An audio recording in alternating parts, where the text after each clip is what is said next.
about the news that came out today relative to the economy. Actually, I just want to say a number: 0. Today, we received news that our economy had 0% inflation in the month of July. 0%. Here's what that means. While the price of some things went up last month, the price of other things went down by the same amount. The result, 0 inflation last month. But people are still hurting, but 0 inflation last month. How many times has he said that? Look at a measure of inflation that ignores food and energy prices, and they call it core inflation. That's about the lowest amount in several months. When you couple that with last week's booming jobs report of 528,000 jobs created last month and 3.5% unemployment, it underscores the kind of economy we've been building. We're seeing a stronger labor market where jobs are booming and Americans are working, and we're seeing some signs that inflation may be beginning to moderate. That's what happens when you build an economy from the bottom up and the middle out. The wealthy do very well, and everyone has a chance. Is he talking Gives about? Everyone a chance to make progress.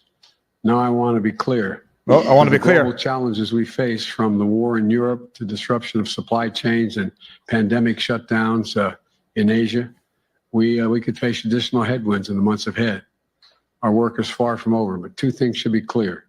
First, the economic plan is working, and second is building an economy that will reward work. Wages are up this month. That Inflation Reduction Act that they just passed, it's already working, people. 0% over the last month. When you average out 2 things that average down to 0 over the last month. Provide opportunity, help the middle class, and still have work to do, but we're on track. The second point I want to make is we need to... This sounds like a eulogy. This doesn't sound like a presidential address or a press conference. This sounds like a eulogy, to the extent you can even make out what Biden is saying, which I'm having difficulty doing at times. Pass the Inflation Reduction Act right away. That's the most consequential thing that Congress can do to keep our progress on inflation from getting better, from getting worse. Keep it moving in the right direction. This is not embarrassing. This is sad. It will bring down the cost of prescription drugs, health insurance premiums, and energy costs. It's going to make big corporations just pay their fair share. Nothing more than their fair share. Non sequitur. It's going to reduce the deficit without raising a penny in taxes on people making... incomprehensible. You know, I'm accused of occasionally flubbing my words, of occasionally rambling, of occasionally repeating myself. Sometimes I'm accused of repeating myself. I did that on purpose. That's incomprehensible. That is verbal diarrhea. But more importantly than that, on the substance of it, to the extent we can even decipher the substance, inflation has gone up 0%.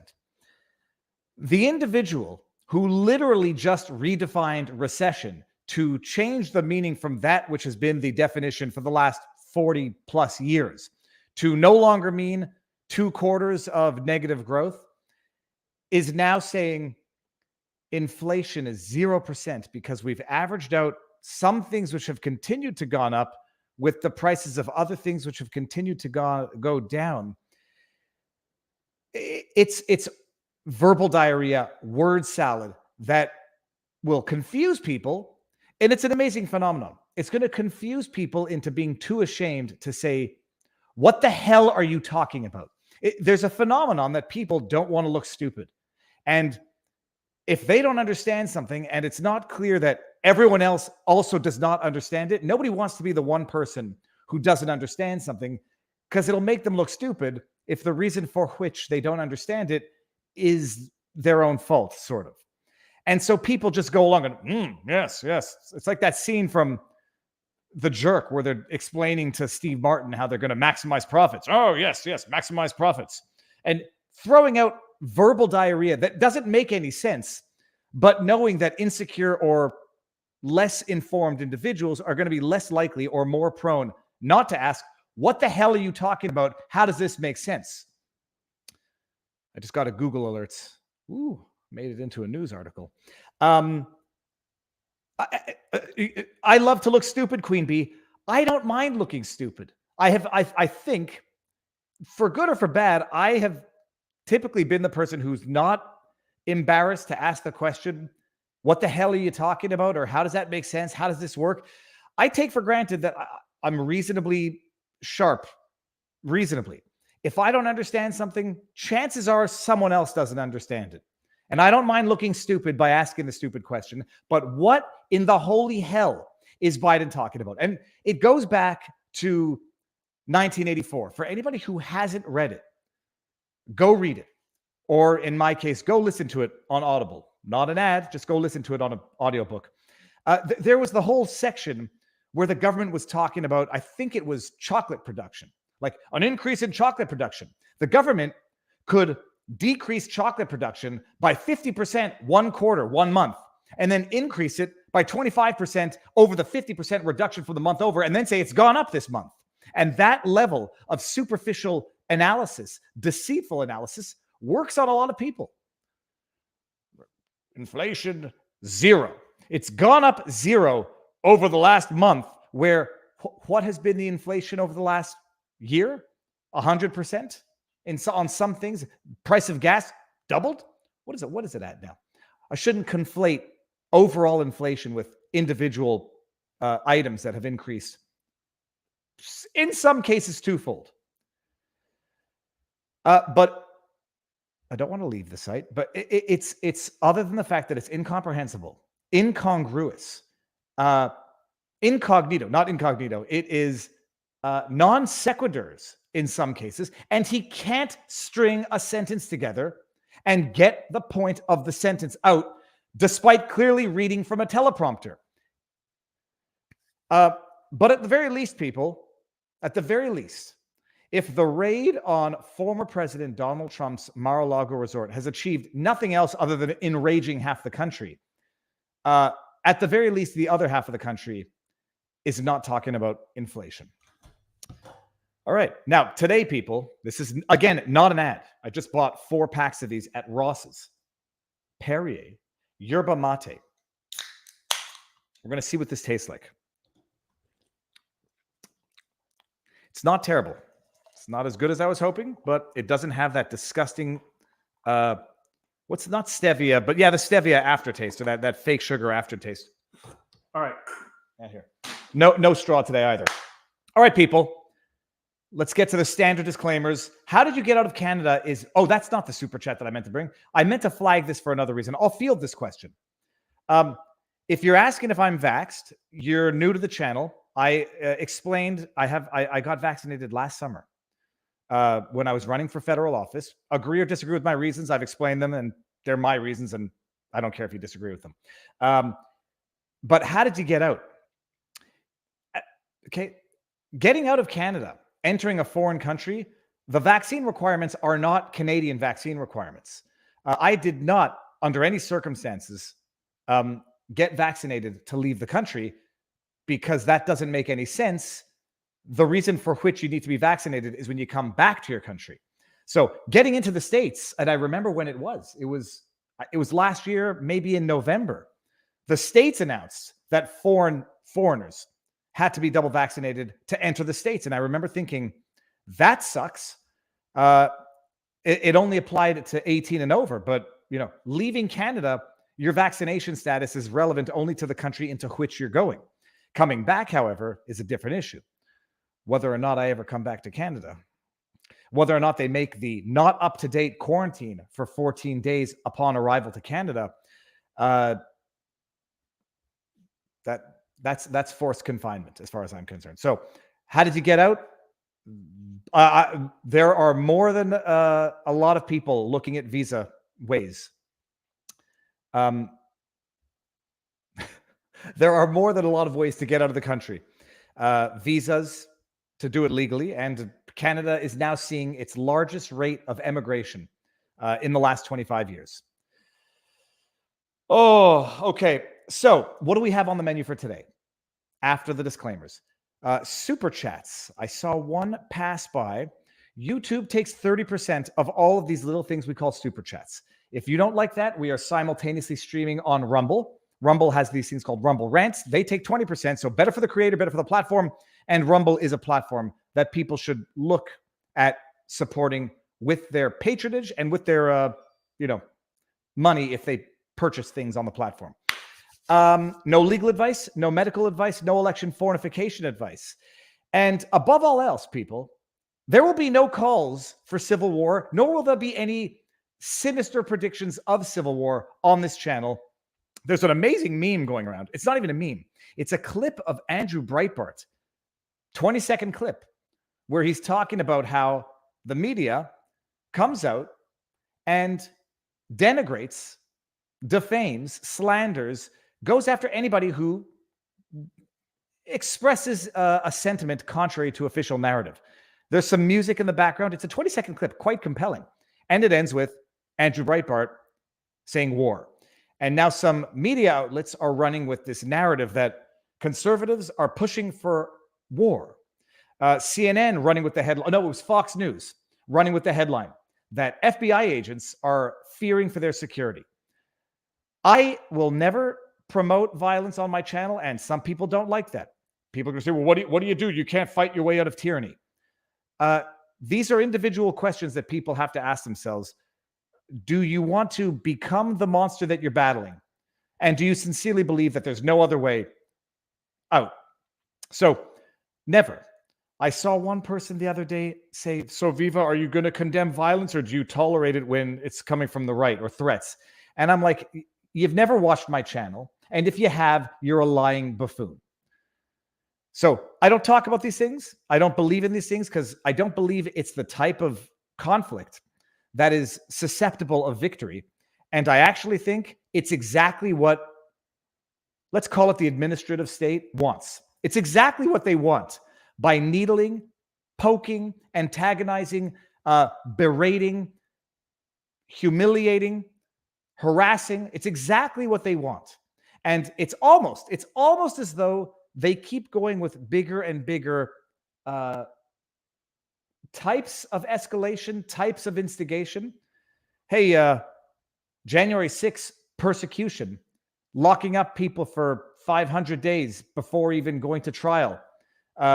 That didn't trigger the response that we might have wanted to trigger from the side that we want to actually resort to violence so that we can then come in and say, everyone's a domestic terrorist. We got to lock everyone down. We got to do it. That didn't do it. Maybe a raid on Trump's Mar-a-Lago residence would do it.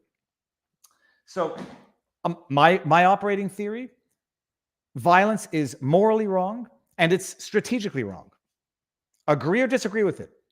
Self-defense in the actual meaningful sense is out of necessity. But this, people are going to argue for preemptive self-defense. It better be a very real threat to justify any form of preemptive self-defense, to qualify as self-defense. But it has the level of response has to be proportionate to the risk. My operating theory, however, is that they're trying to provoke people into lashing out so they can then say, look at these savages lashing out. They don't operate by the rule of law. All we're doing is enforcing a warrant, which we could not have gotten but for the fact that we have real good reasons to do it. They want to provoke that response. And if you thought they weaponized and exploited January 6th, see what happens if people start to react in a manner even worse than January 6th. Let's see this. CD. Raid equals diversion tactic to plant listening devices. Well, we know what they tried to do by getting the spy warrants on Carter Page, so they can, what do they call it? Jump step or one step or two step to Trump. Okay. So by the way, with that said, and that is probably the perfect segue for a correction, people. A correction. I made a mistake yesterday. I say this, it's a funny mistake because it's one of those mistakes where it's worse than I had remembered. Yesterday during the stream, I was talking about Kevin Kleinsmith. When people are saying the FBI, they must have had good evidence to get this and no judge just rubber stamps it. Judges have to see convincing evidence to issue a warrant, ex parte warrant to raid a former president's house. They wouldn't have done it if they didn't have good evidence. And we can trust the FBI to have that evidence. And I was mentioning this inconsequential individual named Kevin Kleinsmith, who 4 years ago falsified documents which were submitted as evidence to obtain the renewal of effectively unlawful spy warrants, FISA warrants to begin with. We talked about it at length yesterday. And I said, and my recollection was that Kleinsmith had deleted a portion of an email from intelligence saying that Carter Page was a source. Then people in the chat said, no, I think he actually inserted I think he actively inserted some false statement into an email to which he was neither the sender nor the recipient prior to submitting it as evidence. I thought he'd only deleted it. I was wrong. And let me just show the homework, because I go and I looked into it afterwards. Why can I not find my damn correction? Oh, it's right here. Here we go. I had to go double check. I don't like making mistakes, and I certainly don't like downplaying or understating the actual level of insidious, in-your-face corruption from the actual lawyer for the actual FBI when actually petitioning a secret court for a secret warrant. This is from the information, which is like the criminal complaint against Kleinsmith, the lawyer. The defendant had altered the June 15, 2017 email from the OGA, I forget what that stands for, it doesn't matter, liaison. I'll remember what it means in a bit, by adding the words "and not a source." It was a deletion and an addition to falsely put into an email to which he was neither the sender nor the recipient that Carter Page was not a source, not just delete that he was a source, making it appear that the OGA liaison had written it in the email that individual number one, Carter Page, was not a source for the OGA. Relying on the altered email, the SSA, Secret Service agent, signed and submitted the application to the court on June 29, 2017. The application for FISA number 4 did not include individual one's history or status with the OGA, which also goes to say that neither did number 1, 2, or 3. So, my bad. I understated the FBI's level of corruption as recently as 2017. So, mea culpa. Someone jokingly said, better be careful, Dave, Viva. Kleinsmith might sue you for intentional infliction of emotional distress. I said, yeah, for understating his level of patriotism to get Trump. All right, so what do we got today? Anyhow, the Trump raid and everything about it, and Gretchen Whitmer. Now, this all goes back and started with, to some extent, Gretchen Whitmer. This FBI that is what's the word?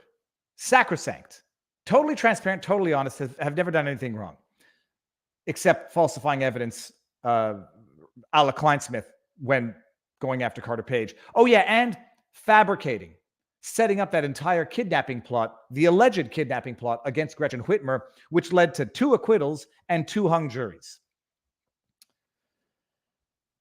The 2 individuals who had the jury hung are now going back for retrial. They're going to try them again, and they're going through jury selection. So we're gonna update the story on that. I was trying to find out what the numbers were on the hung jury. I don't know what the numbers were on the hung jury, which might indicate the level of incredulity on the jury. If anybody knows what the numbers were, was it 1 juror who couldn't convict? Was it 5? I'd love to know. Ever wonder why the news agencies employ former CIA? I don't wonder. I think we all know. And so we got that, and we got these just people with incredibly awful takes, incredibly awful interpretations of what's going on. And let's break it down. We're going to sew it up. We already did this. So yeah, correction number 1, it's out there.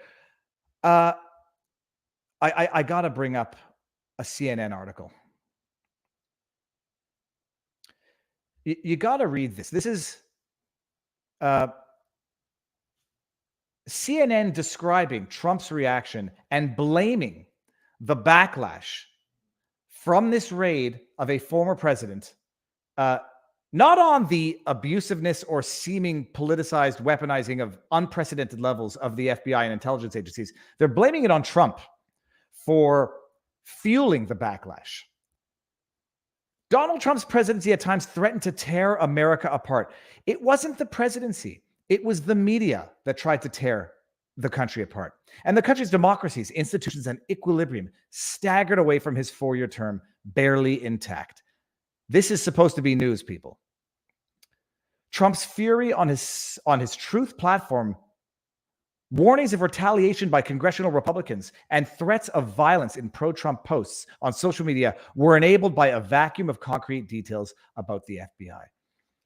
They're blaming the backlash on Trump and his call for political response to this political maneuver. Everyone should appreciate what this effectively means. It's shut up and take the abuse. And if you dare complain about our abusing you, you're the one who's creating the backlash against us. The headline was even worse, which I picked up on Twitter.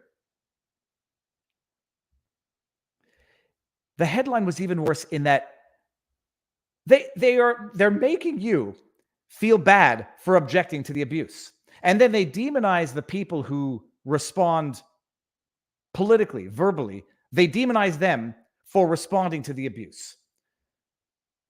It's a wonderful system. It's a wonderful method of abusing the victim and then abusing the victim again when the victim complains about the abuse. But what is the latest? No, you know what? Let's do this. Let's hear this. Let's hear the press secretary respond to a pretty straightforward question in a manner that I think speaks volumes to the actual answer. Throughout his time in office. I heard the quote. We will be playing the quote tonight at 6 o'clock. Is this administration weaponizing the Justice Department and the FBI against political opponents? Peter, the president believes in the rule of law. The president believes in the independence of the Department of Justice. Yes or no? No, that is no. It's a yes or a no for you. I'm answering the question. You may not like it, but I'm answering the question, and I'm answering the question, and I'm telling you that we are not going to comment on a criminal investigation. The president has been very clear. I laid out what his thoughts were back on January 7th in 2021. She laid out his about thoughts. How he saw the Department of Justice.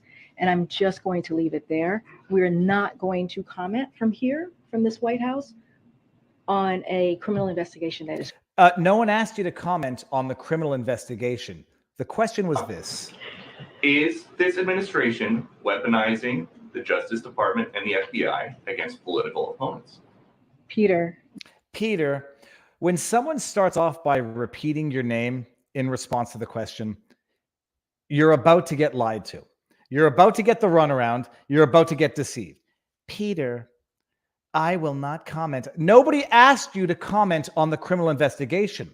In fact, I suspect the reason for which she doesn't want to answer that question is because the other day she said Joe Biden found out about the raid like everybody else on the news. And that really actually made me feel like I was having deja vu, because I remembered hearing that over and over again at some points in time. I found out about it the same way you did, by watching the news, when it was lies back then. And it was Obama who said it at the least on 2 occasions, I think with the IRS scandal. And there was one other one which happened in 2014.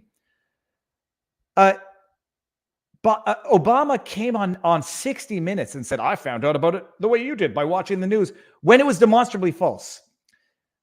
People are asking now, who knew about this as it happened? A raid on a former president's house on a basis that we don't yet have the details. It seems that the warrant is sealed, which means that it, from what I understand, potentially cannot be released. The raid of a president's house, and Biden, it's one of those things where he's damned one way or damned the other. He either did know and is lying about it, or he didn't know, in which case it's not clear who controls the country, who's running the country. And the press secretary is asked a very straightforward question, and the answer should be obviously no, unless you can't say that when you know what you're doing, and then goes in to say, no, we don't comment on criminal investigations. No one asked that. Biden is a puppet. This is Obama's third term. The government is acting just like the IRS did. Does anyone, on the one hand, remember which specific scandal it might have been? He said he learned about the gun running Fast and the Furious and the IRS scandal the same way everyone else did on the news. But there was one in particular that he addressed on 60 Minutes, and I want to say it was Benghazi, but I can't remember exactly. I learned about it on the news, the way everyone else does. Bull crap. And to the extent that you have to lie about having had advanced knowledge of it, it legitimizes the question as to whether or not you're weaponizing the Justice Department. Biden White House, Ministry of Truth. The Duran in the House. Duran, thank you very much. It's straight out of 1984.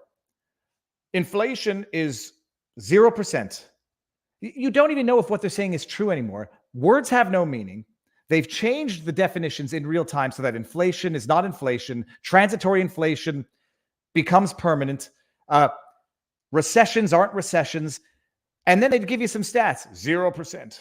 I mean, it is 1984 over and over again. And someone the other day faulted me in one of the videos. I think it was yesterday where I said, we're quickly reaching like communist Russia level types of politics. And then the person says, how is it like communist Russia? Now, I'll give everyone this. I've never lived through communism. I've never lived in a communist country up until recently. So I don't know what actual communist Russia looked like before the USSR broke up because I wasn't alive. I've spoken to more people, I think, than most people out there have spoken to. Hungarians, Venezuelans, Russians, East Europeans, Polish, all say the same thing. This is what it smells like. When someone says, Viva, it's hyperbolic, you're exaggerating, you should count your lucky stars that you live in the West. You might be right about that because it's probably worse elsewhere. But how is the overall political environment turning something like Soviet Russia? Political prisoners, January 6th, Ottawa protests, secret trials. People don't appreciate that we had a secret trial in Quebec where we didn't even know the name of the defendant, the nature of the suit, anything. Here, we're having secret court proceedings where people are getting warrants against the former president of the United States. The government weaponizing the media, the government suppressing information, the government deplatforming, which is effectively like a form of locking up ideological political adversaries. History doesn't repeat, but it tends to rhyme. Mark Twain. And now it looks like the rumors on the street from Jack Posobiec that Merrick Garland is looking for an indictment of Trump. Actually, you know what? This might be a good segue into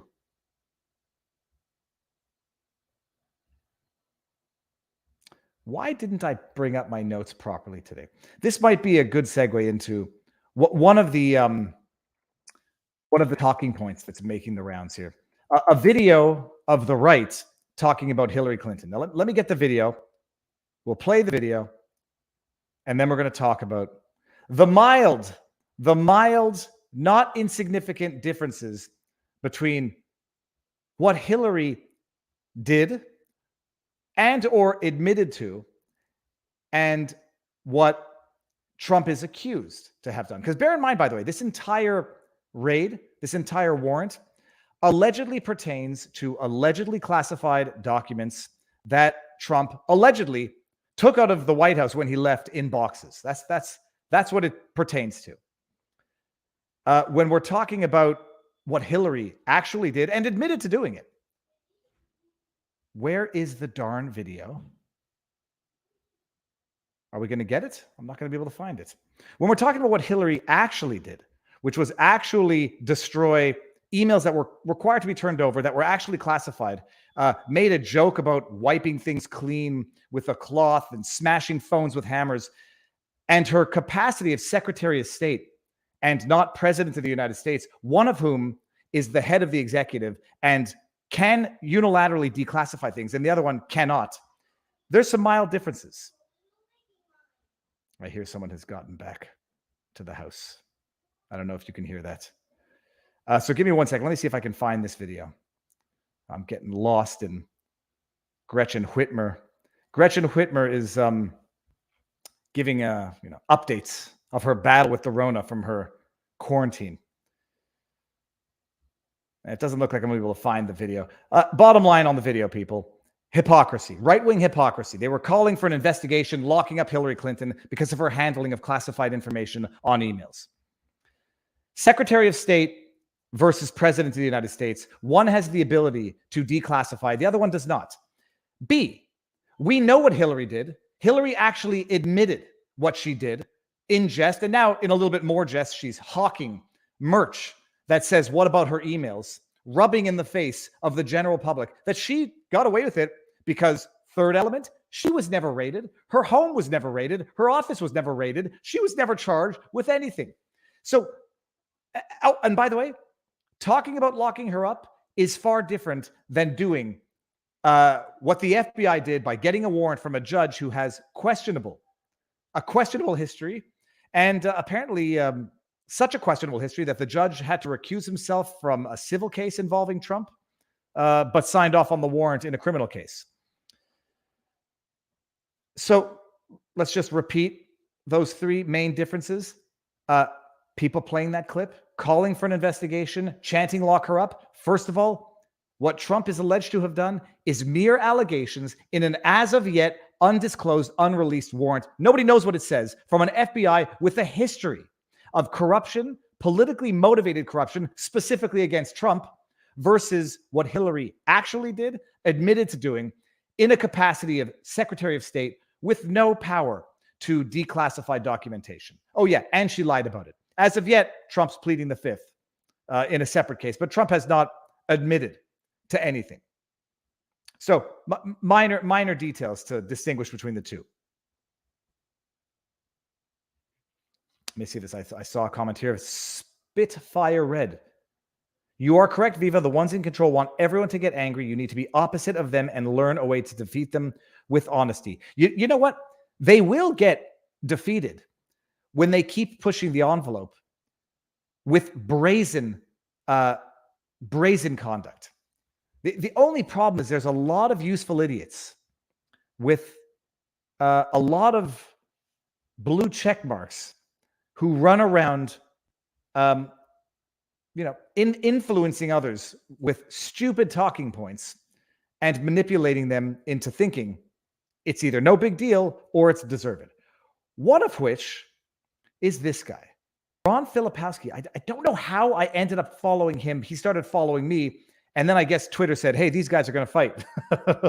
So Ron Filipowski tweets, Republicans now want to abolish the FBI, CIA, IRS, Department of Education, impeach the president, which the Democrats did twice, but now somehow it's faulting the Republicans for wanting to do it, allegedly. Impeach the VP, DHS secretary, and attorney general, put the NIH director in prison, and it's only Tuesday. Can you imagine somebody thinking? Let's just go through this one by one. Filipowski. Republicans now want to abolish the FBI. The FBI has a recent track record of proven political corruption, dishonesty, fabricating evidence. I just want everyone also to understand, any other normal person, any other normal lawyer who does exactly what Kleinsmith did goes to jail. Disbarred for life, goes to jail. You know what happened to Kleinsmith? 1 year suspension, retroactive. I think he's back as a member of the bar, back practicing. Didn't step foot in jail for 1 day. So any normal person will go to jail for that and get disbarred for life. Falsifying evidence and submitting it to a judge doesn't happen by accident. You don't slip and fall and accidentally delete and add something to an email. Any normal person who is not politically aligned with these corrupt institutions goes to jail. So, yes, Ron Filipowski, Republicans now want to abolish the FBI, as you should. And if you don't want to abolish a corrupt institution with recent evidence of politically motivated corruption, that makes you politically motivated and corrupt. The CIA? Don't get me started on the CIA. IRS? Oh, like the scandal where they target political adversaries, where they harass ideological political adversaries. The Tea Party scandal from Obama's scandal-free presidency. The Department of Education. They want to impeach the president. Can you imagine how terrible that is? They want to impeach the president like the Democrats just did twice, based on false information and lies. The vice president, I haven't actually heard anyone calling for the impeachment of Kamala. She's been actually quiet and pretty useless. I haven't heard anybody say that, but I'll give you that. DHS, yada, yada, and put the NIH director in prison. I presume he's talking about Fauci. Fauci's the director of the National Institute of NIAID, but I think it's the same thing here. Can you imagine not thinking that Fauci should be locked up? Or at the very least, if for nothing else, like forget the whole crimes against humanity aspect of gain-of-function research in Wuhan, China. Forget all of that. Let's just say we can't prove that. Although it's been proven that he funded it through third-party NGOs and then lied about it. If for nothing else, he lying under oath to Congress ordinarily gets you put in jail. Roger Stone. Steve Bannon probably going to go to jail for allegedly. Oh, no, Bannon was contempt of Congress. Sorry, not lying. Stone was lying. Michael Flynn was allegedly lying. Fauci lied. People died. Lied about not funding gain-of-function research in Wuhan, China. Lied about it. It was found out that it was actually financed through third-party non-governmental organizations. Then what does Fauci the liar do? Comes back and changes or obfuscates the definition of gain-of-function. Deserves jail time. And had it been anybody else on the other side of the political aisle, would actually serve jail time. But can you imagine being this guy and thinking it's a bad thing to want to abolish demonstrably corrupt governmental institutions who have weaponized their corruption for political purposes, and a proven liar whose lies have probably devastated a generation? But yeah, that's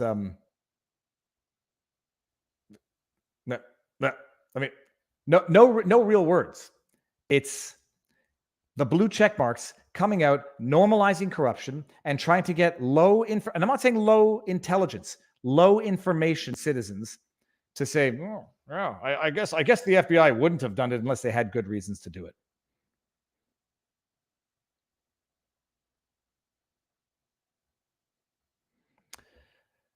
"7 years of digging and no evidence. FBI is gardening again, and I'm pretty sure they were at the nursery buying plants just a few days ago."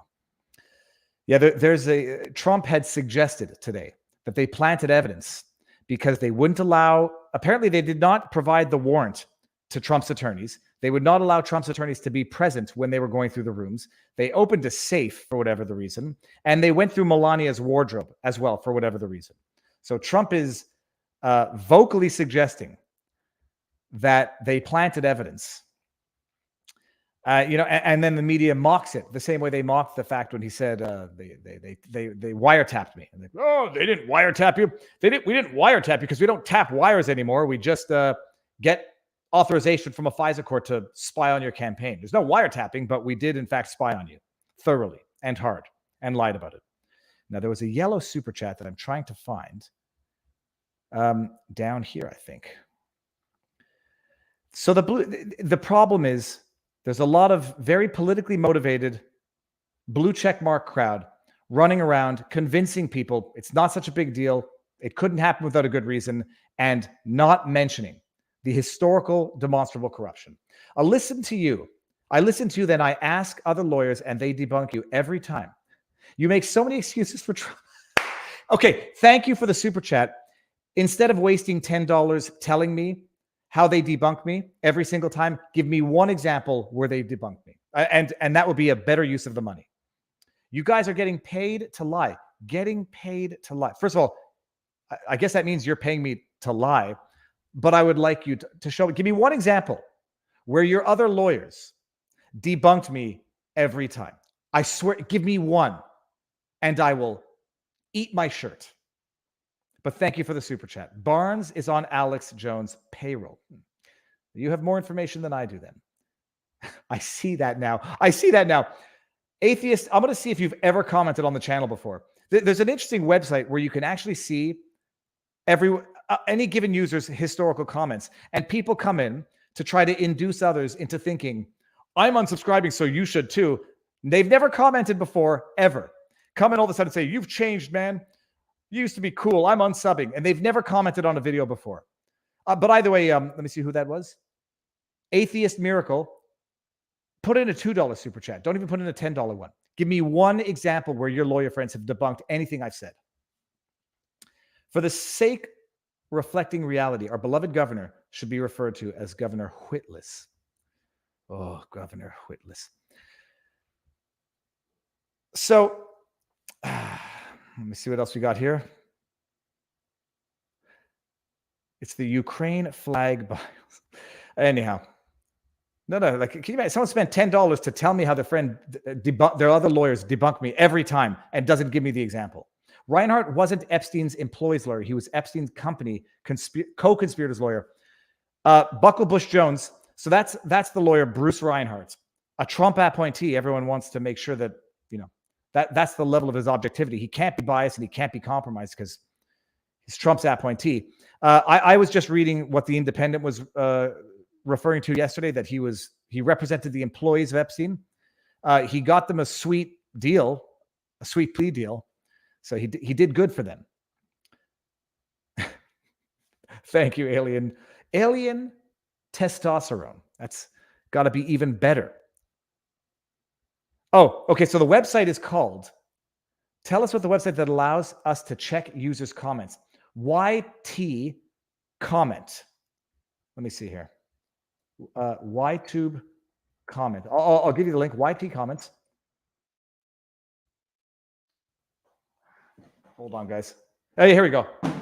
Okay, that's why. It's ytcomment.kmcat.uk. And what you do in here, people, you go into this website, you put in the channel, and it'll give you selection of specific videos or the entire channel. You know what? Let's just do this. Let's just do this right now. Search for a video. Viva Frei. Here, let's see this here. Okay, I'll show you how it works. Stop screen. Share screen. There are many, many useful tools. The only problem is it can become very obsessive. Do we see this here? One can get easily obsessed with doing this I do it to make sure that if I'm going to be harsh with someone, that that I'm right to do it, or I'm reasonably justified and I'm not misunderstanding what they say. So you put in it says put in a channel, put a name, Viva Frei. Loading. Doesn't usually take this long. Okay, hold on a second. Let's just refresh this here. Okay, YouTube. Here, okay. Search the internet. So put in Viva Frei. And now we can go to it says either the channel. Yeah, search all videos. And let's just put in Atheist Miracle.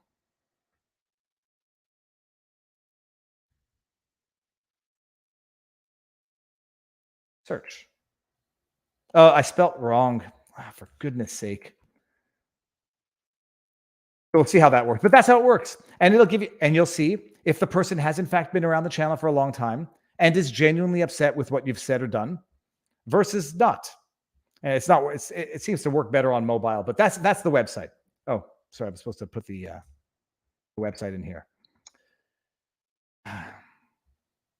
Oh, hey Cynthia, how you doing? You're always welcome. Viva rocks. Cognitive warfare. So let me just go to one of the other. Oh yeah, that's right. Speaking of the man who doesn't belong in jail, who didn't lie to us about gain of function research, funding it. Listen to what he says. People, an expression you're never going to forget. Truth in jest. Jokes that have absolutely no element of truth to them are not funny. They're not funny because it's not even absurd. It's just that there's no element of reality to it such that what would make it funny? There has to be an element of truth, insightfulness to something in order for it to be not funny, but entertaining, comedic, insightful, truth in jest, which means that in every joke, in every good joke, there has to be an element of truth. Let's hear from the Fauci man himself. We're at the epicenter of the initial outbreak. WA1, Washington 1, is considered the ancestral model strain. This center. I developed the ancestral model strain. I created it. That's right. You let it loose. I was in my kitchen. Yeah. You let it loose. Yeah. Right. Okay. Gain of function. Here we come. You're making aranja, Italian meatballs, and that's a gain of function. All right. We're at the epicenter of the initial outbreak. WA1, Washington 1, is considered. Can you believe it? It's the Hillary Clinton. Did you wipe your server? Oh, you mean with a cloth? Did you make? Oh, you mean like in my kitchen? No, you dumbass. We actually mean like in a lab in Wuhan, China, through funded non-governmental organizations. That's what we mean. Not in your kitchen. But thank you for, indicating that there might be some element of truth to that. In my kitchen. It's so witty. It's so witty. Oh, let me just see if we can gain of function Fauci. Let's just see one other interview that he gave. Yeah, here we go. Hold on, peeps. Here. At Wayfair, there are millions of ways Skip to refresh your this. space, and the best way is your way. I know people. I don't have premium. We don't know whether the pandemic started in a lab in Wuhan or evolved naturally, but we should want to know. 3 million people have died from this pandemic, and that should cause us to explore all possibilities. Instead, government authorities, self-interested in continuing gain-of-function research, say there's nothing to see here. Gain-of-function research, as you know, is juicing up naturally occurring animal viruses to infect humans. To arrive at the truth, the U.S. government should admit that the Wuhan Virology Institute was experimenting to enhance the coronavirus's ability to infect humans. Juicing up superviruses is not new. Scientists in the U.S. have long known how to mutate animal viruses to infect humans.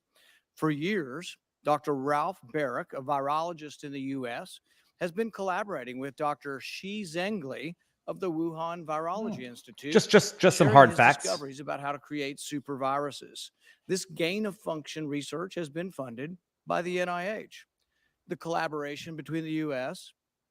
and the Wuhan Virology Institute But continues. he didn't make it in his Drs. kitchen, Barrick and Shi Mr. Paul. worked together to insert bat virus spike protein into the backbone of the deadly SARS virus, and then use this man-made supervirus to infect human airway cells. Think about that for a moment. The SARS virus had a 15% mortality. We're fighting a pandemic that has about a 1% mortality. Can you imagine if a SARS virus that's been juiced up and had viral proteins added to it, to the spike protein, if that were released accidentally? Dr. Fauci, do you still support funding of the NIH funding of the lab? A little bit of a preamble. Senator Paul, with all due respect, With all due respect, you are I'm insulted. entirely and completely incorrect Hmm. that the NIH has not ever and does not now fund gain of function research in the Wuhan Institute. Do they fund of Dr. virology. Barrick? We do not fund Do you fund Dr. Barrick's gain of function research? Dr. Barrett does not doing gain of function research. So they and they if it fund. is, it's according to the guidelines, and it is being conducted in North Carolina. Oh, can you Research and- believe? Can you believe this? This is literally the moving goalposts of dishonesty. We do not fund gain of function in a lab in Wuhan, China. Okay, because he's about to tell you that they fund it.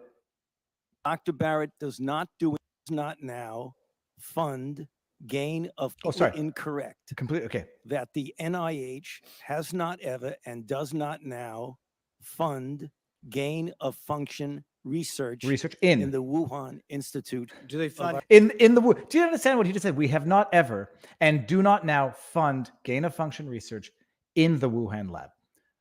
That is probably a true statement. They might do it elsewhere. They might also do it indirectly, which they do. So this is a lie. We've never done it and don't now do it in Wuhan. We don't fund it. Third-party NGOs that we go through, and that's where he's getting to now. Dr. Barrick? We do not fund. Do you fund Dr. Barrick's gain of function research? Dr. Barrett does not doing gain of function research, and if it is, it's according to the guide. I didn't do it, but if I did, it was totally legal when I did it. We don't fund. Do you fund Barrett? Yes, we do. He doesn't do gain of function, but if he does do it, it's totally lawful. Lines, and it is being conducted in North Carolina. So we fund gain of function research in North Carolina. You don't think inserting a bat virus spike protein that he got from the Wuhan Institute into the SARS virus is gain of function? That is you would not be in the minority because at least 200 scientists have signed a statement from the Cambridge Working Group saying that it is gain of function.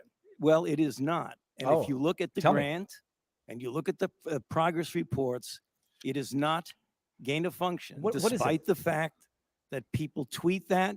So do you still support sending money to the Wuhan Virology Institute? We do not send money now to Wuhan. We do not send money now. Support sending money. We did under your tutelage. We were sending. We do not now. EcoHealth. It was a sub-agency and a sub-grant. Do you support the money from NIH that was going to the Wuhan Institute? Let me explain to you why that was done.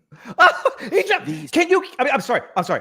Does this not enrage everybody else? Does this not enrage you? We do not do it, but if we do it, let me explain to you why that was done. This is SARS-CoV-1 originated in bats in China.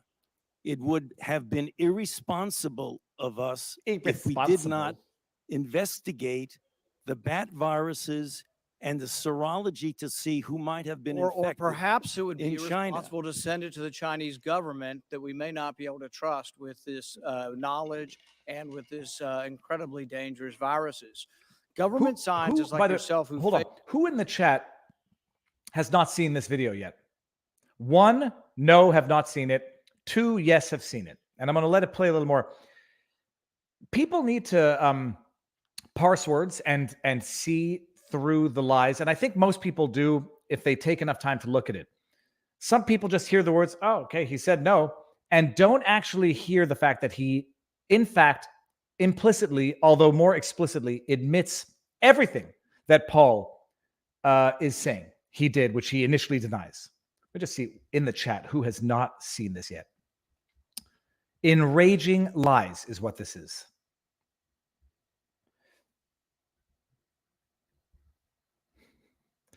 Let me see this here. Okay, so that's good. This is, it seems to be 80% have seen it. Let's just keep doing it anyhow. I don't favor gain of function research in China. You are saying things that are not correct. Correct. Government defenders of gain of function, such as yourself, say that COVID-19 mutations were random and not designed by man.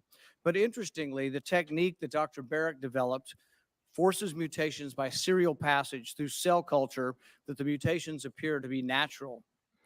We'll stop it there because I'm not a doctor. I have no idea what Dr. Paul is saying. Everyone can go watch that if they want that. After all of that, Dr. Fauci makes a joke. And it's like, by making the absurd joke, yeah, I made it in my kitchen. It's going to lead people to believe that he had nothing to do with what we now know he had something to do with. I'm just going to close that window. But they made a joke. Haha, funny. You mean like wipe it with a cloth? Maybe those new 87,000 IRS agents could audit Fauci and NAID. At least they might earn some of those billions. Yep, he is sickening. Okay, now hold on one second. I saw something here, which was, so Trump does have documents. The problem is, are they documents he's in legal possession of? And did he tamper with them? We're having a sidebar tonight with Steve Deese from The Blaze. It's a shorter sidebar as far as the interview goes. And then Barnes and I are going to talk about this. And I'll ask Barnes because I know the limitations of my own knowledge. We love you, bro. F the trolls. We are all wrong from time to time. I do not think you're wrong. And I am a lawyer. And that is Nate the lawyer, my friend, who we respectfully and sometimes heatedly disagree on stuff. But I like Nate. I don't just like him as a lawyer. He has become a good friend of mine, which might make me biased and not see any nefarious motivations to what I disagree with when he says things that I disagree with. We respectfully disagree on a great many things, but between the two of us, everyone can listen and come to their own understanding of what they believe to be the truth based on hearing diverging sides. I'm still waiting for the atheist miracle to tell me specifically how I get debunked every time. I've never said anything that's right. It's amazing. Okay, so that was Fauci telling us the truth through a joke. This was the article about, Trump is responsible for the backlash. Okay, we got that too. It's not the FBI abusing of its powers to raid the house of a former president with no further explanation, seemingly at the direction or approval of Merrick Garland, who might still be a little, as we say in the industry, salty from not having gotten his Supreme Court nomination, the ring, his proverbial ring that he was craving for like Golem. Might be a little salty about that, might feel a little political pressure, might feel a little political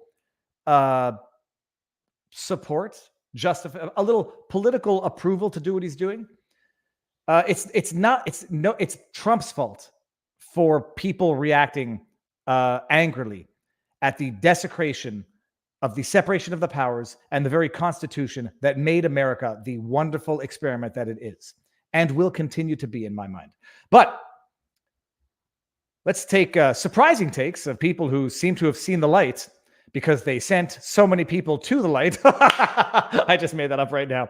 Andrew Cuomo, Granny, the original Granny killer, the man who single-handedly, through his policy, knowingly, and I will say negligently, caused the deaths of over 10,000 elderly in New York. The man who saw the light because he sent so many people to the light. Truth in jest. Yeah, that joke would not be funny if Andrew Cuomo didn't actually cause the deaths of tens of thousands of elderly people. That joke wouldn't be funny for someone like someone who did not kill a lot of old people through their policy by sending infected people back to nursing homes and requiring the nursing homes to take infected COVID patients back into the nursing homes. And then, oh, by the way, immunizing the executives of those nursing homes contemporaneously with those executives making substantial donations to Andrew Cuomo's re-election campaign. The joke would not be funny if Cuomo were not an actual, in my humble opinion, killer.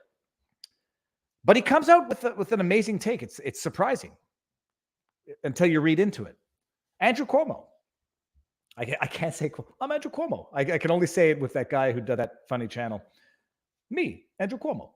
Department of Justice must immediately explain the reason for its raid, and it must be more than a search for inconsequential archives, or it will be viewed. So by the way, here, should have just stopped right there. That would have been an actual good take without being cloaked in this. DOJ must explain. It's got to be something more important than inconsequential archives, or it will be viewed as a political tactic and undermine any future credible investigation and legitimacy of Jan 6 investigations. Do you see the interesting sleight of hand here? This is like picking on a big lie so that you could try to slide in or legitimize what you believe to be the lesser of the lie.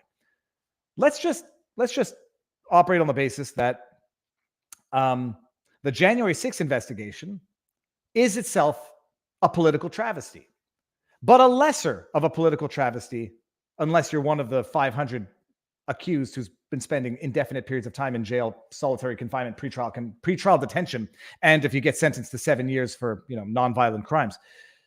Let's just say that the January 6th, we agree, it's a political show, but a lesser political show than the egregious over-the-top raiding of a former president's home.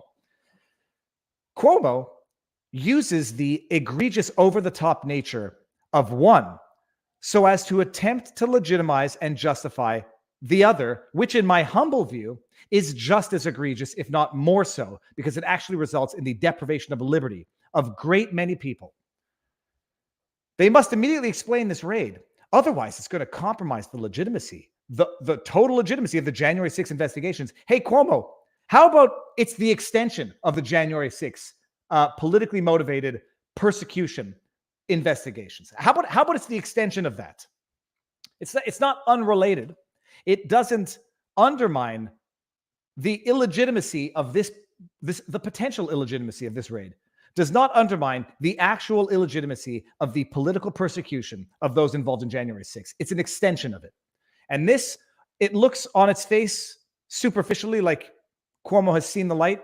He hasn't. He's seen the light so that he can cast the darkness, the shade on the January 6th persecution to make it look, by comparison, legitimate. No way this dude stood up for Trump. No, he didn't. This is a ploy. This is a cheap, superficial tactic to try to legitimize the January 6th investigations. In reality, the raid on Trump's home is an extension of the political persecution that is the January 6th investigation. We've seen it. The entire purpose of that January 6th investigation was to gear up for an indictment, not poison the well, but rather get everybody used to the idea, get them ready to accept the idea that the only appropriate remedy for the 9/11 2.0 is indicting Trump. He did not see any light. He's not defending Trump.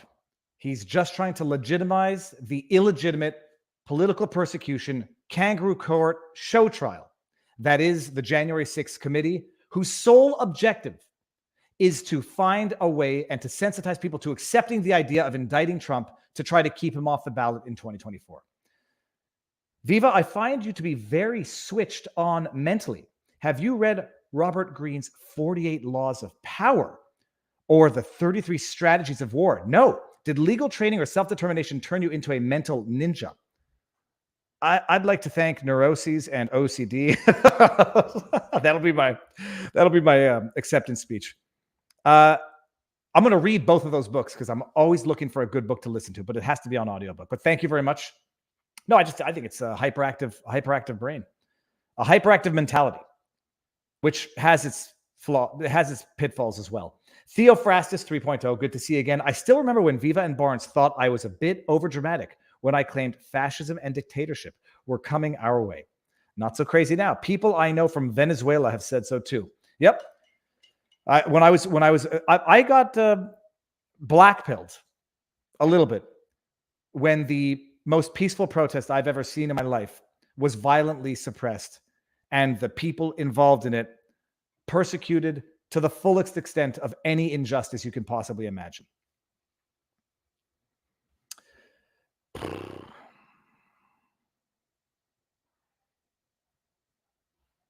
I'm going to read this because I do also like getting diverging opinions. I am not an experiment. America was founded on the backs of genocide of our Native Americans.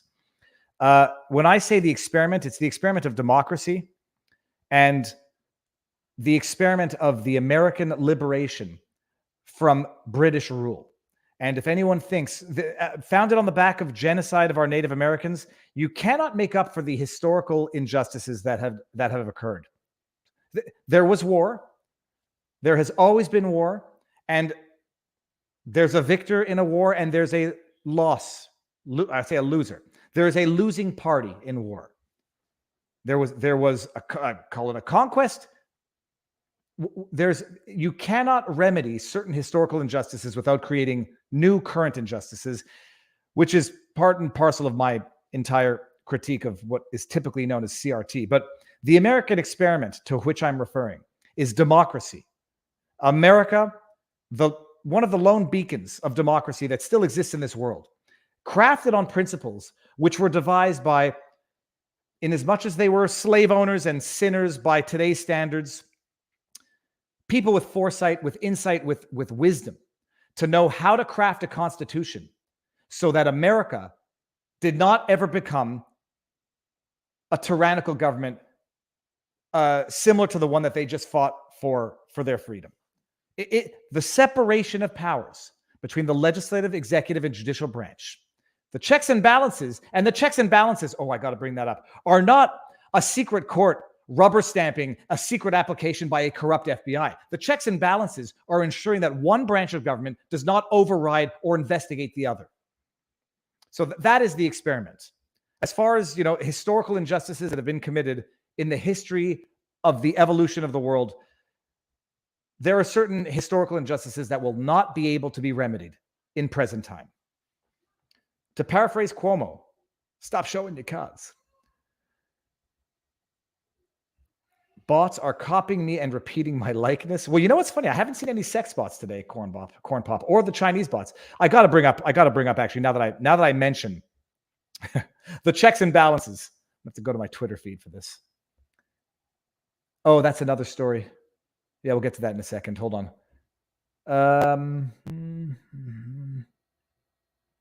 Got a lot of articles on Gretchen Whitmer. Okay, we'll come back to this in a second. No, I'm going to have to leave it here. Hold on. I'll have to open up a non-incognito window and go to my actual Twitter feed.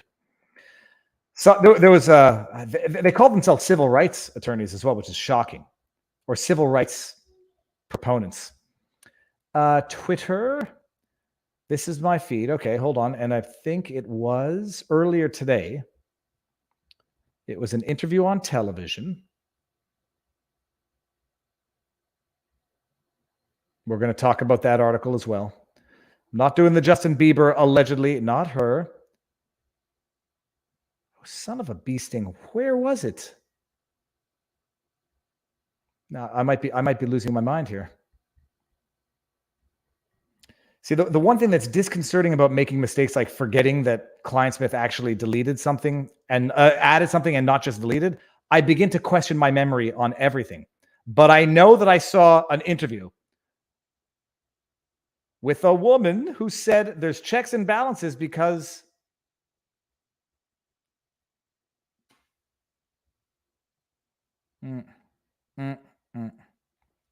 damn it.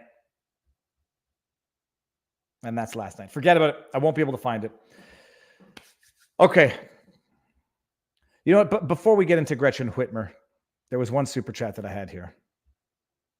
Fauci, what did you do with all our bats in 7 years? 5 million US bats gone. What's up, dude? I'm almost done. How's school? Okay, out.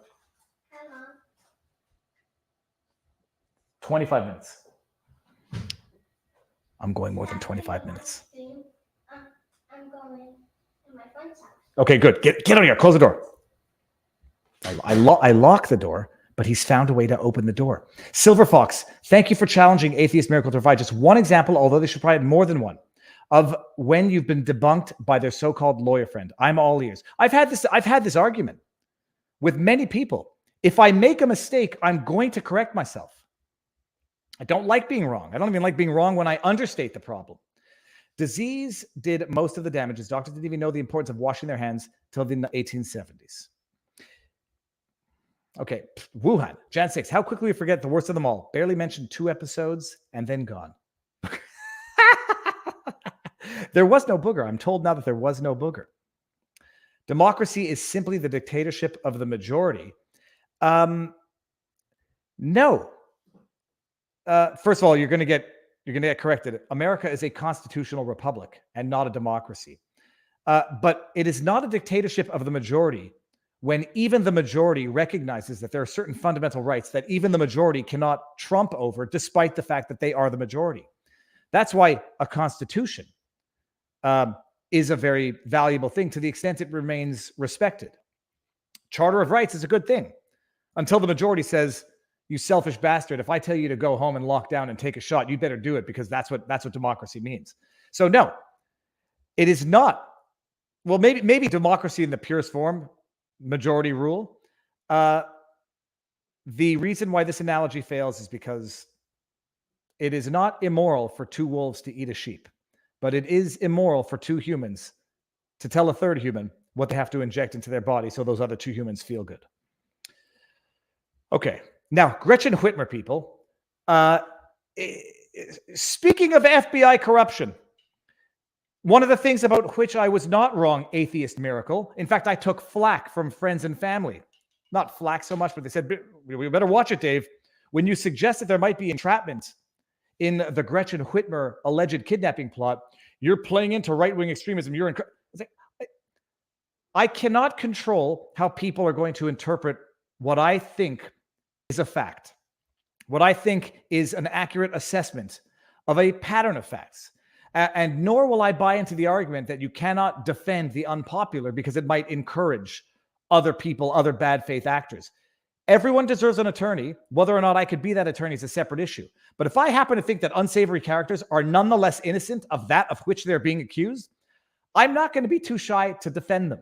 I'm not going to be too shy to say it, even if they are people that I would not necessarily want babysitting. So when the Gretchen Whitmer kidnapping plot arose, and Barnes and I were talking about it at length, an election time plot to kidnap Gretchen Whitmer, who was, she was radically unpopular. November 2020 election coming up. Everyone wants to paint Donald Trump as inciting right-wing extremism. What better way to do it than this magical plot that comes up right around that time of people who were arguably capable of doing that which they were alleged to be plotting to do? It seemed suspicious. And then as more details of this came out and it became increasingly clear that the accused, they might have been pawns in what was clearly being revealed to be something of an FBI scheme. When you have more informants and FBI agents involved in orchestrating the plot than actual alleged defendants in participating in it, you might have a problem. You might have a problem where these defendants might have a legitimate defense. We might be big talking buffoons on the interwebs, but for the involvement, the active planning, orchestrating, financing, technical training from the informants and the FBI, we would never have done anything like this. I was right about it. Atheist miracle, I was right. I'm going to say I was right because I did take from Barnes and I did learn on my own. I was right. 2 of the men were acquitted outright, and then 2 had a hung jury. So they went to trial. That case went from bad to worse. BuzzFeed ran an article asking, what level of involvement could be deemed to be entrapment? Informants getting paid $60,000 a year, getting cell phones, computers. The informants training the accused, handling all aspects of the alleged plot, technicalities, encouragement. FBI agents getting arrested for abusing their wives, getting kicked off the case. One of the informants, I think, got indicted for felony gun charges. It fell apart. It fell apart. 2 were acquitted. 2 had a hung jury. This is old news, April 8. Whitmer kidnapping plot. 2 men acquitted, hung jury for 2 more. A jury on Friday acquitted 2 men. You know why they got acquitted? Because it was deemed to be entrapment. Not that they didn't prove the elements of the case. The defense of entrapment succeeded. They couldn't reach verdicts against the other 2 alleged leaders, a stunning defeat for the government after a weeks-long trial that centered on a remarkable FBI sting operation, my butt, more like a plot, just before the 2020 election. Whitmer did not immediately comment on the outcome, though her chief of staff was critical, saying, living through the normalization of political violence. How about living through the normalization of politicizing corruption? Political corruption within the FBI. How about living through that? Because we're living through that. The result was announced, yada, yada, yada. Let me see what they said here. Daniel Harris, Brandon Cancero were found not guilty of conspiracy. By the way, this is bearing in mind, one of the individuals who testified in this trial pleaded guilty, testified against the other 4. I think he's serving close to 5 years, if I'm not mistaken. I forget his name. Ty Garber. One of the guys pleaded guilty. A judge sentenced him to 5 years. He testified against the 4 others, 2 of which were acquitted. The other 2 are now going back to trial. Oh, and by the way, there was something in here that I wanted to show. The jury could not reach verdicts against Adam Fox, Barry Croft Jr., which means the government can put them on trial again for conspiracy charges. And they are on trial again. They'll remain in custody. They'll remain in custody. Now it's been 2 years, over 2 years. But there was something that I remember about the other one. 18? Yeah, here we go. Harris and Concerta embraced their lawyers when U.S. District Robert Jonker, same judge in the retrial of the other two, said they were free after 18 months in jail. They spent 1.5 years of their lives in jail awaiting trial. Now, not to be totally hypocritical here, these charges are sufficiently serious that I could foresee potentially, I could make the argument for deprivation of liberty prior to trial, even though they're legally innocent, but given the nature of the accusations. 18 months, though, they spent in jail to be acquitted. They don't get that 18 months of their life back. Whether or not there could have been accommodations to release them pending a trial, I would think that there could be. Tracking devices, passport revocation, so they're not a flight risk, weapons restrictions, so they're not, in that sense, a risk. But I can understand, given what they were accused of, if they had gotten convicted, then you could justify the 18 months pretrial detention. But 18 months pretrial detention, acquitted. They're gone. They're never getting that 1.5 years of their life back. They're never getting the costs of a defense back. And the other two are now going back for trial. And we'll get to there in a second. Same judge. And new trial. Let me just see something here. Okay, I got that one already. A republic is a dictatorship of the majority through representatives. Touche, Party Store University, but I'll disagree with you because there is no dictatorship where fundamental rights are recognized and respected. Either that or we're just using dictatorship differently. Article 2, Section 1, Clause 5 lays out the qualification for presidential candidates. All the threats of prosecution is a waste of their time and absolutely nothing can stop Trump from running. Screen grab to be discussed tonight with the venerable Robert Barnes. So 18 months in jail, 2 acquitted, hung jury on the other 2. I still don't know the number of the jury members who could not reach a unanimous verdict. If anybody knows, I'd love to know. But let's just get into some of the news here. I pulled up this article for a reason. Hold on. April 8, this was entitled by BuzzFeed News, a stunning surprise in the Michigan case.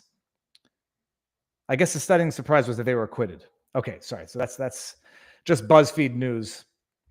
Stunned by what would not have been stunning to anybody who had watched Viva Frei and Viva and Barnes leading up to that trial and that acquittal.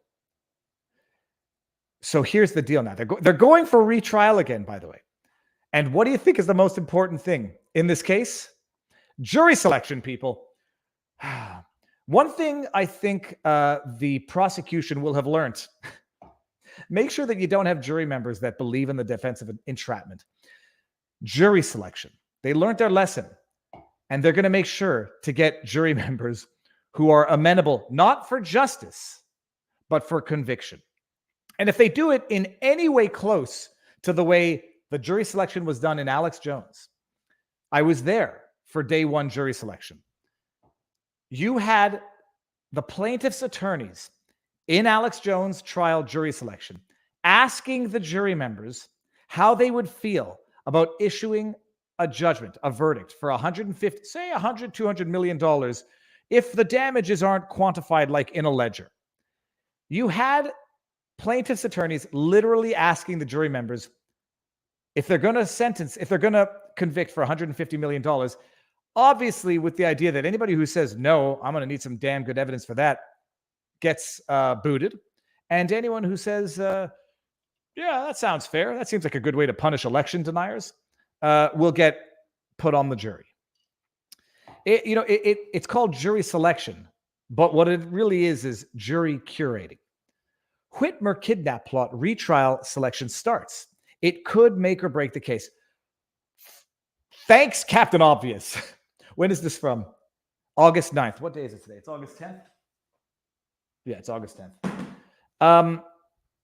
So the 2 who were not convicted, the 2 men accused of leading a plot to kidnap Gretchen Whitmer, are being retried. They're being retried when 2 of the 4 defendants were acquitted. The jury includes 3 people of color after an all-white jury ended in a mistrial. This is interesting. Like I can't go by any stereotypes in the sense of, I don't know which demographic would be more skeptical of government abuse. I might imagine, if I had to, that people of color, and I'm not sure if that means black or black, brown, Asian, or whatever. I don't know what people of color means.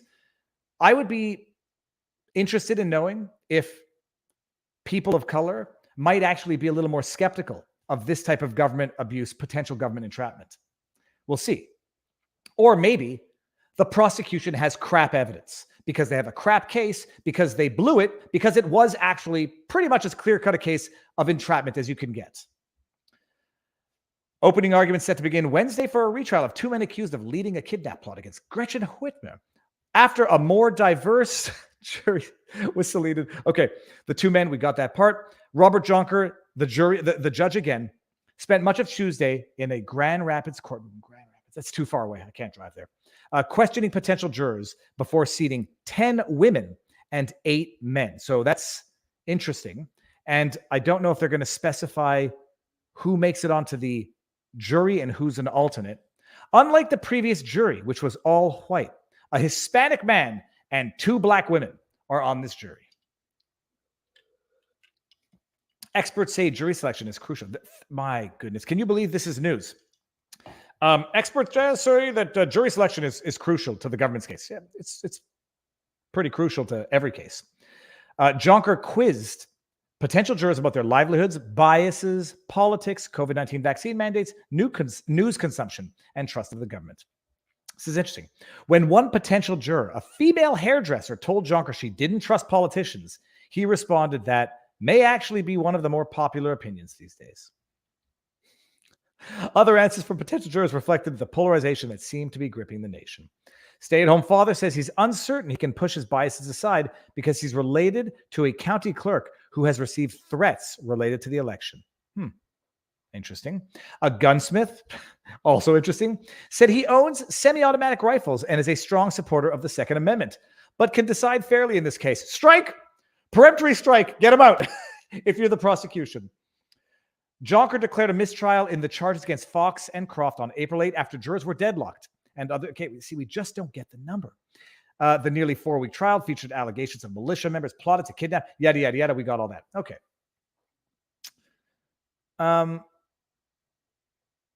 I think we've gotten as much as we need out of this story. So it's starting anew. The 2 remaining defendants are being retried, and jury selection is important. And I'll take things that are obvious for 200, Alex. Predictions on this case? I would like to know what knowledge the current jury are going to have of the last trial. I presume they're not going to want to have anybody with any knowledge of the previous trial and acquittal of the 2 defendants because that won't help the prosecution. Yeah. Let me see here. Just because I saw this one. Viva, we say left or right. How is the Democrat own extreme left and extreme right? How is the Democrats own? I think I understand what you're saying there, but okay, so that is the retrial of the 2 remaining defendants in Gretchen Whitmer. They've got a more diverse jury pool. We'll see how that works out. Booger footage gone, just like Epstein footage. Just kidding. Stuck here in Quebec and would have loved to invite you for great Matapedia Gaspésie fishing. Oh, Gaspésie is among the most beautiful places on earth. Everybody wants to know how big Quebec is. Everybody says Texas is huge, and it is. Quebec is twice the size of Texas, geographically speaking. You can drive from Montreal 18 hours to the east, and you get to the Gaspésie Peninsula, or the Gaspé Peninsula, where they have something called the Roche Percée, which means the pierced rock. It's a famous landmark icon of a rock. I have to show you. Of a rock with a hole in it. But I believe it's gotten so precarious, Roche Percée, that they no longer allow people under it for fear of collapse. Let me see if I can show you a picture here. You get your day's worth of information you didn't know that you actually wanted. Here it is. Look how beautiful that is. That's too small of a picture. That's too small. Here we go. Roche Percée. Here, this is it. You can walk along the the beach when the tide is down. You got to make sure to get out before the tide goes up. I've been there a few times. It's gorgeous. Oh, and then if you want to know how far that is, watch this. Watch this. Montreal to Percé map. Look at this. 22 hours, people. Where's the picture? Oh, here it is. Well, okay, that's the loop. That's the loop. To Percé, it's about 16 hours, but there's always traffic and there's always lanes shut down. Oh, you're not seeing the map. Sorry. Hold on. Here, look at this. Look at this. If you're looking to go, the only problem, lockdowns, rampant communism. Other than that, Canada's a beautiful place. All right. Okay. Other super chat. Here. Have you seen Dershowitz rumble last night on legal reasons for raid on Trump instead of subpoena? Your take. I haven't seen Dershowitz's take on it. I could build the arguments. They're going to say Trump did not declassify the information. He took classified information, which he was required to return. Hey, if there's bona fide classified information that Trump unlawfully took from the White House for whatever the reason, unlawful reason, okay. By all accounts, there was an open channel of communication between Trump attorneys and the Justice Department. A raid like this can be difficult to justify. I've also heard the reports that there was specific information that they had from an insider, concrete information with specific details, which justified it. Put it this way. I could build the arguments, but when I see the evidence, it had better be damning evidence that what Trump took was in fact classified, was in fact unlawfully taken, and was in fact sufficiently serious by way of classified information that this was the only appropriate remedy. If that evidence comes out, I will not defend the indefensible. Constitutional government was a theory of Aristotle described in Politica, meaning a combination of government types. The Roman res publica, public thing, used elements of democracy and oligarchy. I know I should remember some of that from my days of philosophy. So it's not a question of defending Trump, period. Quebec has noted. It's not a question of defending Trump. If he's done something, in order for this to be justified, it had better be something exquisitely serious and exquisitely damning. Don't expect me to trust the FBI, though. And don't expect me to believe what has not come out by way of justification. And don't expect me to believe it even if they come out and say, trust us. Trust us this time. Once rotten, always rotten. And unless Ron Filipowski was affirming it with approval, disband the FBI, disband the CIA, disband the IRS, reform it in a way that it is not filled with deep state, permanent administrative actors, unelected, who run amok because there's no way to rein them in. I now live in the US, but I'm originally from Gaspé, about 45-minute drive from Percé-Rock. It is indeed beautiful back home. Yeah.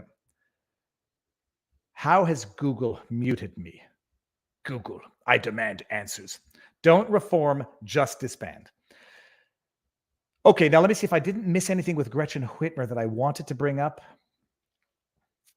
Whitmer, so we did the jury selection. Let me just take that down. This was just from another article, more of the same. You got to just cross-reference articles and make sure that you're not reading a syndicated piece, which is going to be pretty much verbatim the same in every publication. And hold on. Yeah, we got, okay, more diversity, diverse jury and Whitmer kidnapping plot. Mistrust of government dominated the process. Yeah. No crap. You're going to, if you're the prosecution, you want to get people who are still so naive, they don't know not to trust the government. I also do, just like saying Whitmer. Like every channel has their, what's the word? Pillar of marketing, something like that. That you have your things. Scott Adams has that sip a cup of coffee. I never thought I would do one. Who's got law nerds for Emily D. Baker. Who else can I think of? Who do it well where I can actually remember it offhand? We just have the H in everything. Tabarnouche. Okay. It's been, well, this is another problem. It's been 2 years since he's been out of office. Bull crap. But Dershowitz plays devil's advocate. There's nothing wrong with that. And Dershowitz is a smart guy. Sometimes his reasoning is weak, and I pointed it out when I see it, but he's entitled to his opinion. And he's also entitled to be wrong from time to time without being destroyed as a human. Okay, that's right. One other story, people. This one. We're going to read this. I'm not a doctor. I'm a raging hypochondriac with a morbid fear of death, but I'm not a doctor. What the heck is going on with my internet here? Oh, AT&T. I don't even know if we have AT&T. Oh, here we go. Let me just get this open here. Okay, I don't know why it's not populating in the under window. Okay. The headline is UK mom dies in her sleep on flight with husband and 2 kids. Now, to say that this is not a nightmare of mine, what do you mean you can't find the article?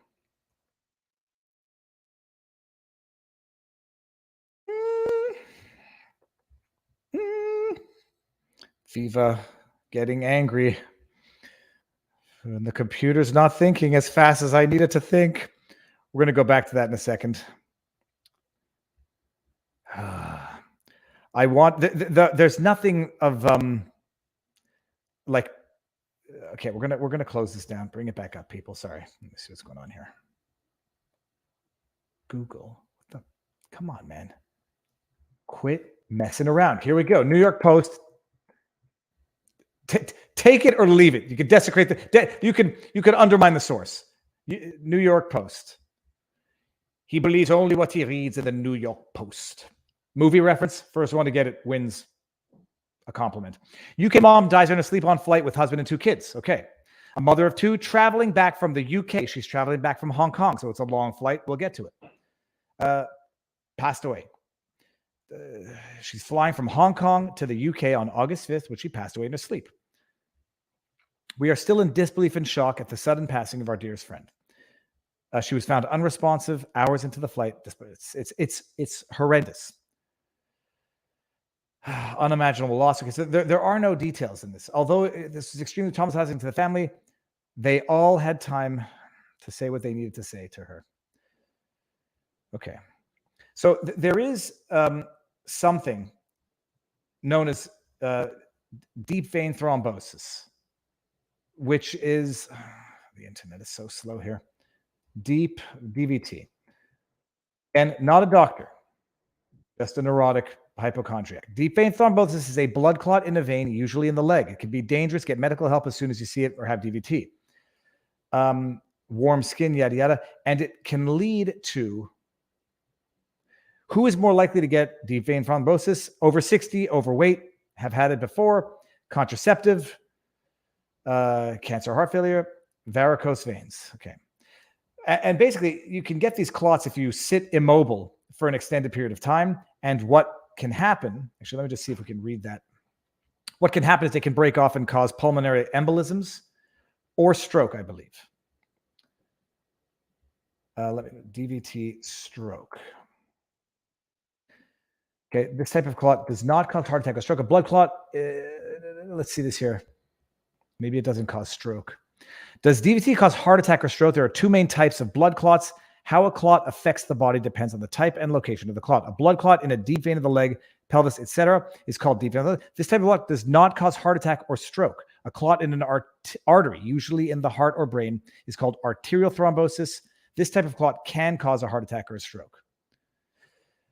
So the question is, I'm just asking, whether or not we're hearing more of these stories, whether or not more of these stories are being reported, and whether or not when these stories occur, given the current context, whether or not we're allowed asking what many people believe to be the obvious questions, and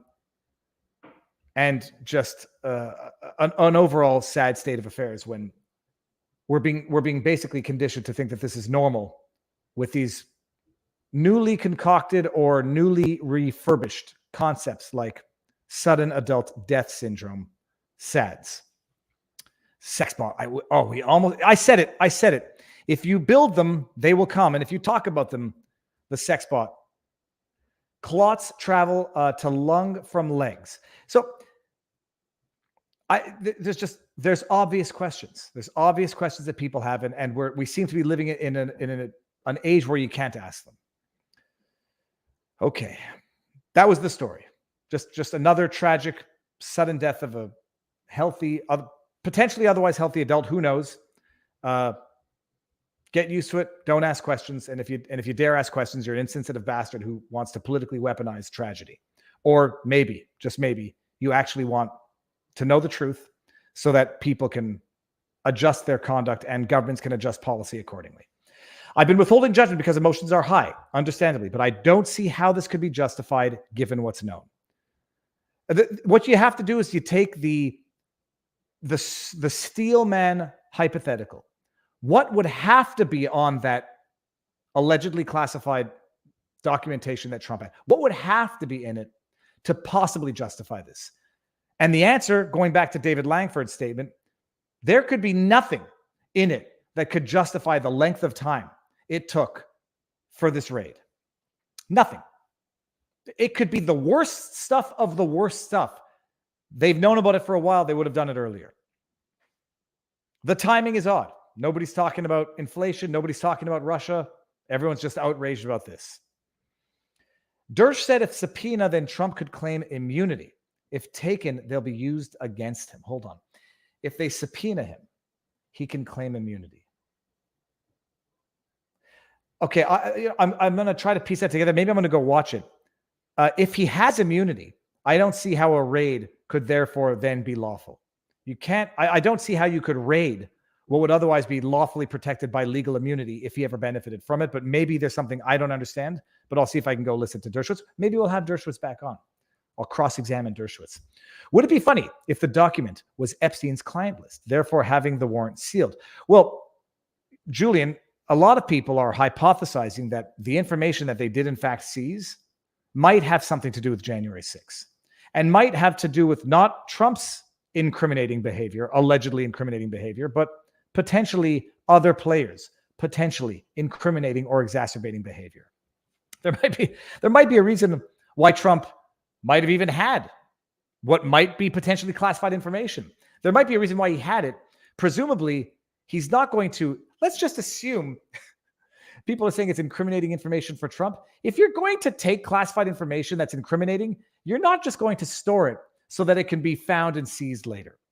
My best guess, if I had to guess, is that whatever was on this information is probably more incriminating to the Biden administration or the Washington response to January 6th than anything incriminating against Trump. That would be my best guess. FBI mistook Mar-a-Lago for Project Veritas while seeking the deleted shaft. That's not funny in the disgusting, insidious details that are in Ashley Biden's diary, but it is funny the degree to which the FBI is out of control. Raiding journalists, raiding presidents, ex-presidents, raiding journalists over an allegedly stolen diary. And they thought he had classified material and then came to get it back when he was gone. He doesn't have a photocopier. He hadn't been in communication with intelligence and authorities for months prior to. Oh my goodness, I almost forgot the one thing we got to do before we leave. A live unboxing of my new kicks that Murph's Kicks sent me. We'll get there in a second. Yeah. And then I don't know if the cameras were off. I just know that the reports are that didn't give the warrant to Trump's attorneys, didn't allow his attorneys to be present. This is Banana Republic level stuff that can only be defended by Banana Republic level lawyers like David Axelrod. Okay, let me go to my note. Oh no, I wanted to go. Geez, one thing at a time. Going to Rumble. Nearly 3,000 people watching on the Rumbles. Awesome. Chat is not populating, but if I missed a Rumble rant, Miss Scusi. 8878 Nixon's resignation speech. Coincidence. I'm first going to double check if that was actually Nixon's. Didn't they do something else recently, which was also on an anniversary of Watergate? Too late for the FBI to reclaim lost credibility. They faked evidence before. People will be right to assume they planted anything incriminating. I agree. It's someone said it was a Latin expression. Once rotten, always rotten. There's nothing. There's no other way to look at the FBI now, and there's no other way to look at the Trudeau regime ever again. Once rotten, always rotten. The only political solution: booted from office, never allowed to run again, and then maybe go slap him with a third ethics violation.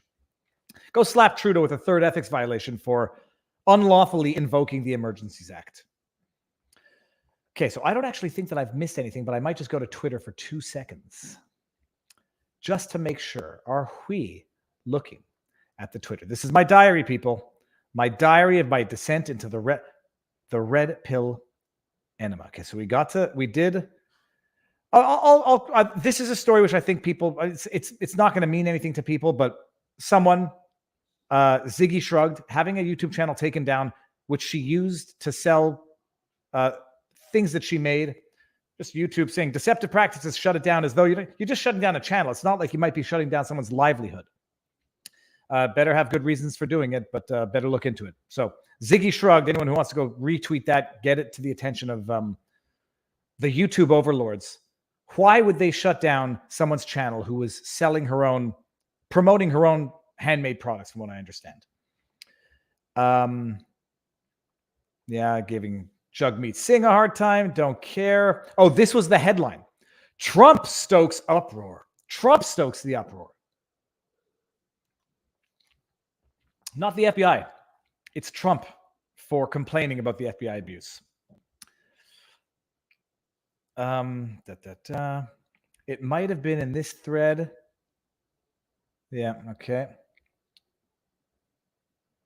Go back. Okay. I think we've gotten everything. Oh, Ryan, Trump is the one stoking anger by complaining about FBI egregious overreach abuse. And now apparently the judge is the victim of public discontent. Now, I don't know what concrete, I asked this guy, Brian J. Riley, do you have any concrete evidence of the alleged harassment that the judge is facing, other than potentially people expressing their discontent? Because if there is, contact authorities and go after anybody who makes a threat at a judge. Bruce Reinhart's page came down after he was targeted by Trump supporters. Oh, and I just said, what happened? Were people protesting on his front lawn? It's so disgusting. It was disgusting and unlawful when they did it to Kavanaugh.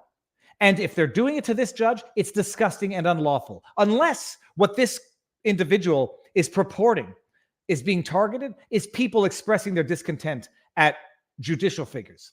There's a way to express your discontent, and there's an unlawful way to express your discontent. And this guy doesn't specify details. Just makes the judge is now the victim. Because when people find out that the system is being desecrated for political persecution, and they say, whoa, I don't like this, if they say it lawfully and without actually constituting harassment or threats, the judge becomes the victim. But when they're picketing on the front lawns of a sitting Supreme Court justice, crickets. In violation of actual U.S. statute, crickets. Oh, yeah. And then this is another beautiful, beautiful thing. The aggregate knowledge of the internet. Now that the judge has been identified, people can go find some rather egregious social media posts, which might illustrate not just bias, but malice from a judge who signed off on a warrant based on what might very well yet again be fabricated evidence by a corrupt FBI. There's a reason why they don't want people releasing. They don't want to release the 14,000 hours of surveillance footage from January 6th. You know why? They might find a little bit more on a little bit other people, like Scaffold Dude, Scaffold Man, Ray Epps, etc. The aggregate knowledge of the internet is more effective and more accurate than all intelligence agencies combined in less time. Release the 14,000 hours of January 6th and see what happens. And then we got Cuomo. Okay. I think that, from home, hi everybody, working from home, a little congested. My dogs keep coming to check on me through the windows with my husband, but just working through the day, a little more casual than usual, but keeping up the schedule and just wanted to check in. Hi everybody, working from home, a little congested. My dogs keep coming to check on me through the windows. Can you imagine talking about, but just working through the day. Like having the Rona is like surviving the big C. Okay, we've gotten through all of it. Keith Hutchins, always in with the insightful comment. I need help. I could use a producer, actually, if that's what you mean. Although I think everybody does need help. And if you're trying to shame me for needing help, well, I believe you should be canceled, sir. That is a joke. Okay, let's see what we got here. Boom shakalaka. Just working from home. I got COVID. Oh yeah. It's like people think they've survived. They've been to war. Like COVID is the new survival of war. You get through COVID. You've survived. It's like, oh, you get a Purple Heart. It's like no perspective. There's no perspective anymore, and it has been so weaponized, so terrorized that people literally feel like they've survived skydiving without a parachute.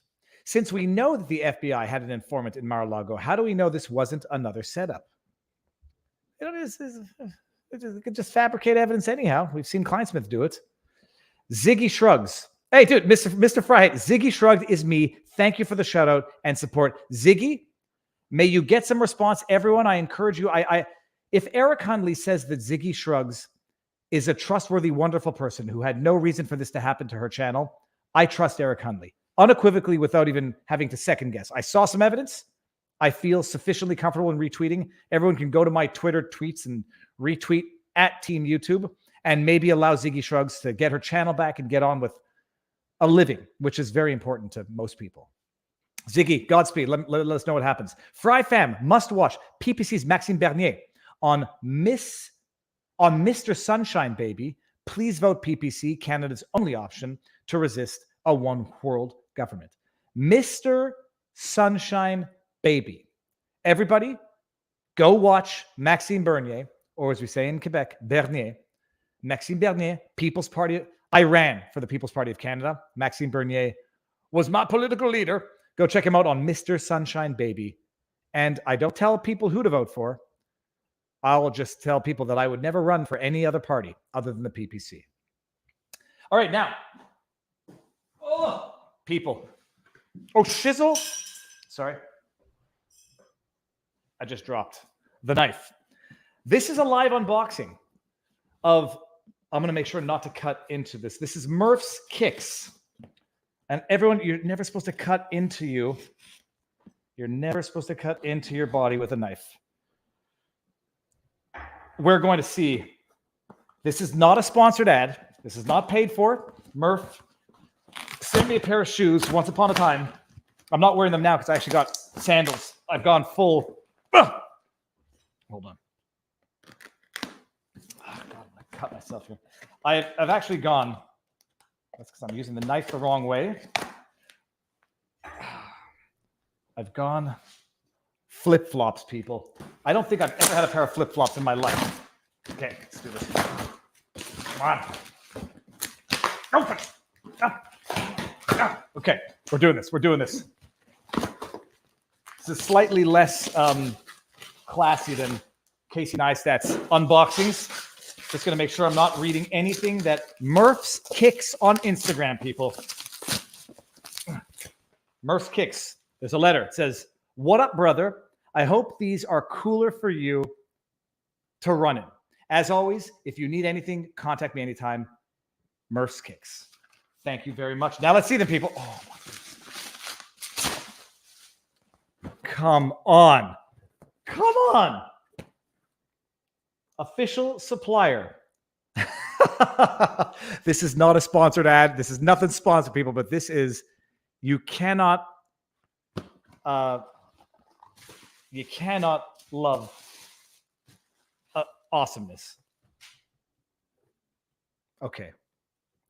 The thing is this, I'm not going to run in these. I'm going to run in the other ones because I've already destroyed them. I'm going to use these. Okay, that is cool. I love it. Like genuinely love. Oh, they smell so much better than my other ones. Murph's Kicks, thank you very much. It's got to do it one more time. They're amazing. Oh my goodness. Okay. Absolutely amazing. Okay, Murph's, thank you. Thank you.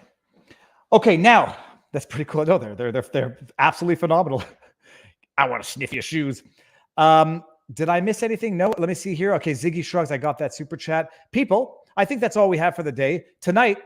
We will be going live sidebar with Stephen. I think it's Dietz. Dietz is how you pronounce it, from The Blaze. We only have him for 45 minutes. Afterwards, Barnes and I are going to talk about some stuff where I'm going to defer to or ask Barnes some questions that I think I still have about all of this. And I'm going to try to watch Dershowitz, and then have a discussion with Barnes tonight. Hoag's Live, if you're into raids, Viva. Hoag's Live. Hoag's Law. Well, here's what I would suggest, people. I know Hoag's Law reasonably well, not too well. Go watch Hoag's Law. Tell him you came from Viva's channel, and let's see if we can, take over the chat. Okay, let me just go make sure I didn't forget anything on the Rumble rants. Those are sweet. Those must be available for all your fans. Elk 11.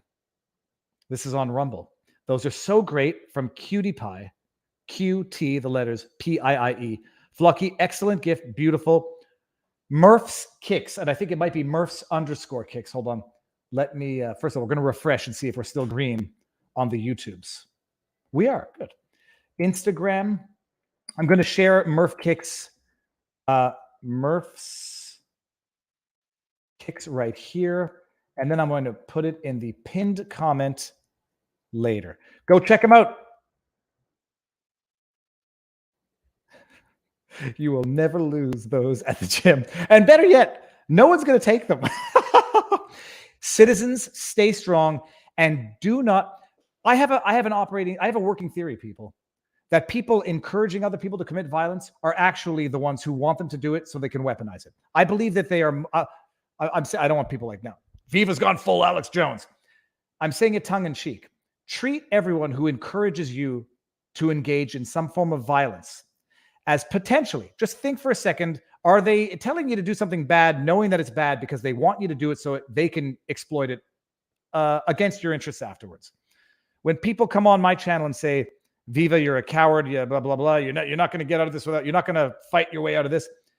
I know some of them are being sincere in their beliefs, but I have no doubt also there are some people who would love to see people make big mistakes that they can then weaponize. So with that said, do not lose faith, but do not keep a blind faith. Stay vigilant, stay honest, and stay civil. Because who was it that said it? When battling demons, when battling monsters, do not become a monster, because if you stare into the abyss stares right back. And there's no point winning at the cost of your dignity and human decency. So with that said, people, go out, enjoy the day. See you tonight, 7 o'clock, Stephen Dietz with Robert Barnes, and we're going to talk about other stuff. Go, prosper, be merry. See you tonight.